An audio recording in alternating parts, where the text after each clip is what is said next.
लोग ये कहते हैं कि भारत आज़ाद हो गया।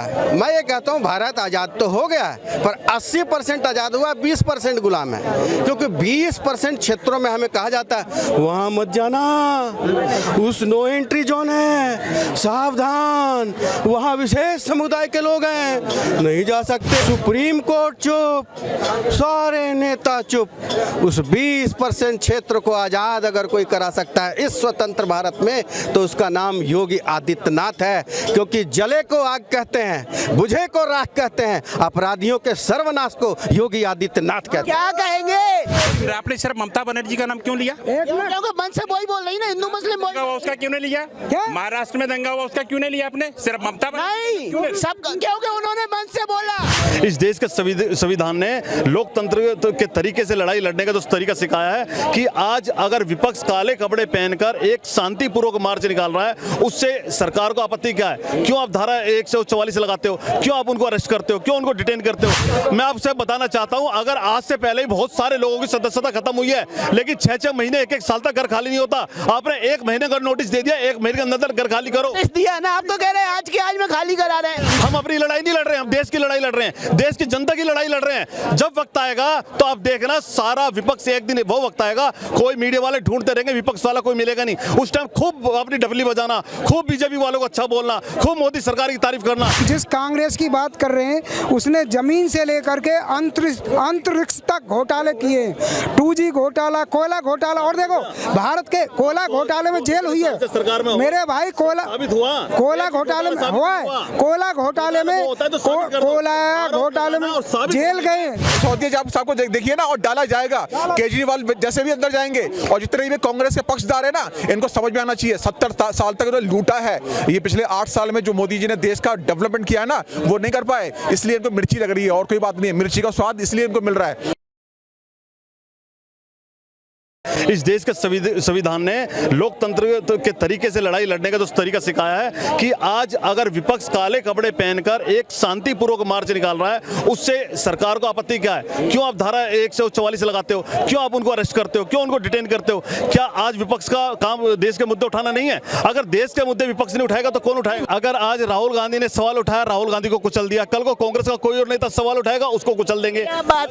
लगातार अगर इस तरह से होगा, लड़ाई तो लड़नी पड़ेगी ना, लड़नी पड़े। आज इतने बड़े लीडर को आप सदस्यता खत्म करके उसको घर खाली करने का भी 24 घंटे के अंदर आप नोटिस दे देंगे, तो उसके बाद क्या मतलब हम लोग सड़क पर ना आए? मतलब कोई सड़क पर उतर के काम ना करे? घर सरकार की नहीं, घर सरकार की प्रॉपर्टी है, प्राइवेट प्रॉपर्टी है गांधी परिवार की। देखिए, सड़क हमारा, घर सरकार की प्रॉपर्टी है, गांधी परिवार की प्राइवेट। घर सरकारी है, मैं इस चीज को नहीं कह रहा हूँ, घर सरकारी है, लेकिन आप संवैधानिक ओहदे पे नहीं रहे तब ना घर खाली कराए। इतनी जल्दबाजी, मतलब घर खाली, जल्दबाजी का मतलब ये नहीं कि आज ही करो। कमाल की बात हो गई। अगर आज आप मेरी बात सुनिए, मैं आपसे बताना चाहता हूं, अगर आज से पहले ही बहुत सारे लोगों की सदस्यता खत्म हुई है, लेकिन 6-6 महीने 1-1 साल तक घर खाली नहीं होता। आपने 1 महीने का नोटिस दे दिया, 1 महीने के अंदर घर खाली करो दिया ना। आप तो कह रहे हैं आज के आज में खाली करा रहे हैं। मैं पूछना चाहता हूं, देश की मीडिया क्यों रास्ता भटक रही है? राहुल गांधी का क्वेश्चन, राहुल गांधी का कहना है, मेरा सवाल मेरा नहीं है, राहुल गांधी है। सुनिए, अब नहीं 2 मिनट चुप रहिए। आपने कहा देश की मीडिया क्यों रास्ता भटक रही है, अब आप भी तो कमल छाप मीडिया बोल दे रहे हो। अब मीडिया आपके फेवर में भी बात करे तो कैसे करे, जब आप ही कमल छाप मीडिया बोल दोगे? क्या कमल छाप मीडिया है देश की? मीडिया बिल्कुल है, मैं कहता हूँ मीडिया कमल छाप है, मैं कहता हूँ इस चीज को। मैं मीडिया प्रेस कॉन्फ्रेंस का भी बायकॉट कर दो अगर कमल छाप मीडिया है तो। आज तक में भी मत जाओ। एक वक्त आएगा वो भी करना पड़ेगा। जब तक अपनी आवाज उठाने का हमें समझो बात का, हम उठाएंगे। हम अपनी लड़ाई नहीं लड़ रहे हैं, हम देश की लड़ाई लड़ रहे हैं, देश की जनता की लड़ाई लड़ रहे हैं। जब वक्त आएगा तो आप देखना, सारा विपक्ष एक दिन वो वक्त आएगा, कोई मीडिया वाले ढूंढते रहेंगे, विपक्ष वाला कोई मिलेगा नहीं। उस टाइम खूब अपनी डबली बजाना, खूब बीजेपी वालों को अच्छा बोलना, खूब मोदी सरकार की तारीफ करना। जिस कांग्रेस की बात कर रहे हैं उसने जमीन से लेकर के अंतरिक्ष तक घोटाले किए, 2G घोटाला, कोयला घोटाला। और देखो भारत के कोयला घोटाले में जेल हुई है सरकार में मेरे भाई, कोयला घोटाले में हुआ है, कोयला घोटाले में जेल गए, जमीन आसमान का फर्क। कोयला घोटाले में जेल गए हैं, और टैक्स टैक्स चुराने के आरोप में पी चिदम्बरम जेल गए, उनका लड़का जेल गया है। और ये मोदी सरकार है। अगर अब डालो ना, मनमोहन सिंह के समय में जब भारत के प्रधानमंत्री मनमोहन सिंह जी थे, उस समय कांग्रेस के मिनिस्टर जेल जा रहे थे, तो सरकार कांग्रेस की थी और मंत्री जेल जा रहे। कांग्रेस ईमानदारी से, मेरी बात सुनिए, कांग्रेस ईमानदारी से काम कर रही थी, जिन्होंने अपने नेताओं को अगर किसी ने घोटाला किया जेल में डाला। आज बीजेपी की सरकार में अगर आज कोई घोटाला करता है तो आप क्यों नहीं जेल में डालते? कलमाड़ी, सुरेश कलमाड़ी दिल्ली में 2G घोटाले की आप जांच करो। बोलने तो दीजिए मेरा, मुझे भी बोलने दो। दिल्ली में खेल हुए, उन खेलों में भी कांग्रेस ने 76,000 करोड़ का घोटाला किया। जो कुर्सी 200 रुपए की आती है उसे 8,000 रुपया रेट लिख रखे थे। इन कांग्रेसियों से पूछो कि 8,000 की तो ऐसी कौन सी कुर्सी है? और कलमाड़ी जेल, आपकी सरकार से 10 साल से दिल्ली में केजरीवाल की सरकार है, 10 साल से मोदी की सरकार है, जिन्होंने घोटाले के उठा के जेल में डालो। सौदी आप सबको देखिए ना, और डाला जाएगा। केजरीवाल जैसे भी अंदर जाएंगे और जितने भी कांग्रेस के पक्षदार है ना, इनको समझ में आना चाहिए 70 साल तक इन्होंने लूटा है। ये पिछले 8 साल में जो मोदी जी ने देश का डेवलपमेंट किया ना, वो नहीं कर पाए, इसलिए इनको मिर्ची लग रही है और कोई बात नहीं है। मिर्ची का स्वाद इसलिए इनको मिल रहा है और कोई बात नहीं है। तो जितने भी घोटालेबाज है, जितने भी घोटालेबाज है, सब अंदर जा रहे हैं, समझे ना? तो कोई किसी को बख्शा नहीं जाएगा। ये गलतफहमी बना रहे हैं। कोई घोटाला साबित ही नहीं हुआ तो अंदर कैसे भेजोगे? अगर इसमें घोटाले साबित नहीं हुए, जब से बीजेपी गवर्नमेंट आई है तब से कौन सा घोटाला हुआ है? उससे पहले जो घोटाले हुए सब जेल में जा रहे हैं वो सारे के सारे। इस देश का सबसे बड़ा घोटाला नोटबंदी, उस पे आज तक कोई जांच नहीं हुई, ठीक है? जांच हुई है, नहीं हुई। जांच हुई है। मैं पूछना चाहता हूँ, इस नोटबंदी ऐसे चोरों को खत्म करने की नोटबंदी की गई थी, बिल्कुल की, और दोबारा की जानी चाहिए। अरे भैया, वो घोटाला दिख रहा है इनको, वो घोटाला है, वो एक स्टेप था। उस नोटबंदी से देश को क्या फायदा हुआ? मुझे कोई बता दे बात कि देश की, पूरे देश को कश्मीर से लेकर कन्याकुमारी तक सुनिए उससे फायदा क्या हुआ? अच्छा वापस आ गया बीमा बचा का। फायदा क्या हुआ नोटबंदी से? गांव में घुस के देश के मीडिया गांव में घुस के जाके एको खेत शुद्ध साबित नहीं है, जो जानवर खान लगे हुए, कुछ नहीं बचाएंगे। क्या फायदा हुआ?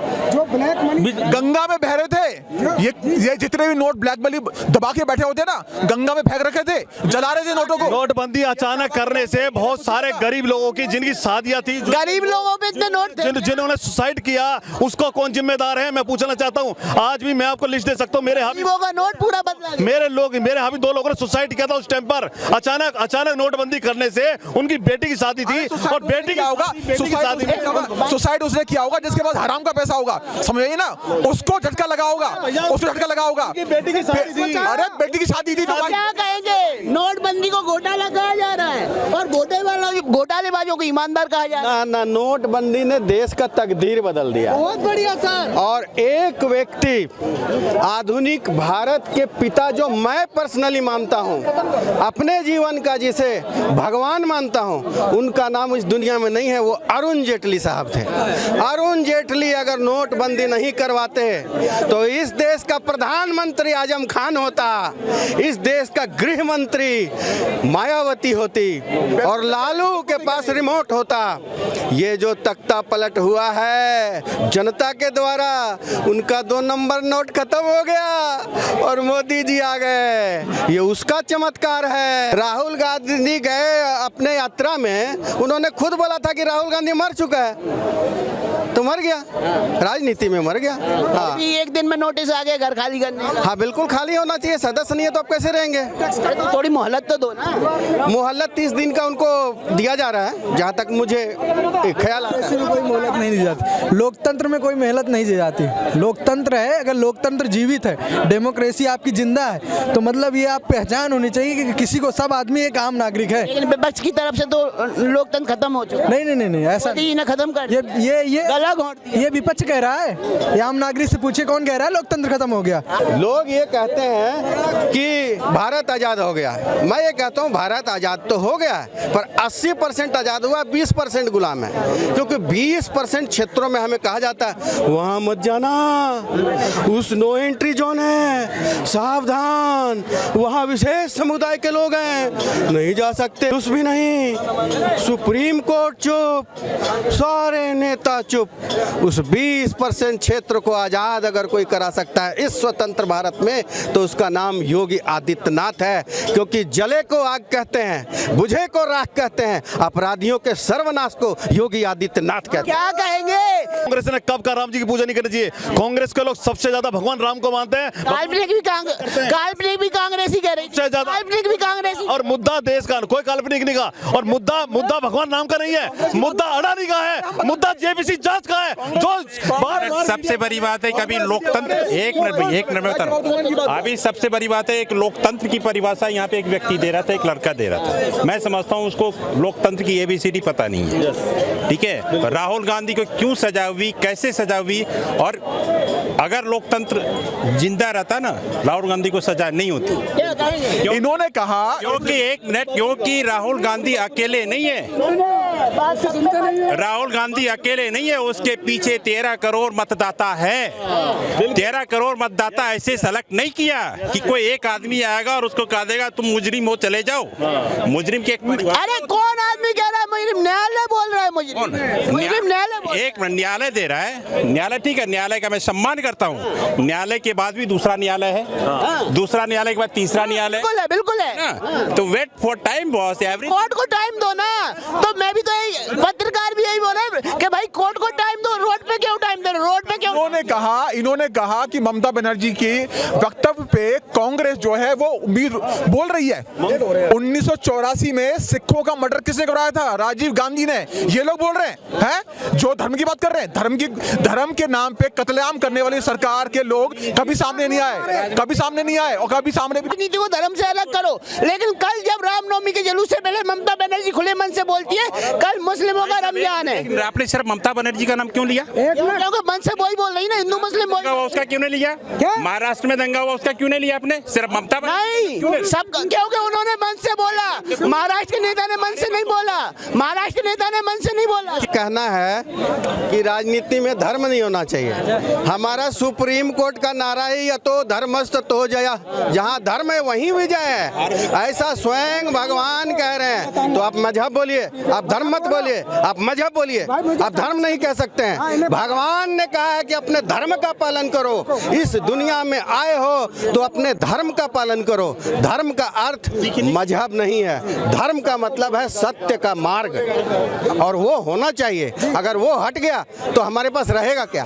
और रहा राजनीति का धर्म है सत्य। हिंदू मुसलमान होगा कि नहीं होगा, मैं ये कहता हूँ हिंदू मुसलमान होना चाहिए, लेकिन सत्य किसके साथ है वो देखो।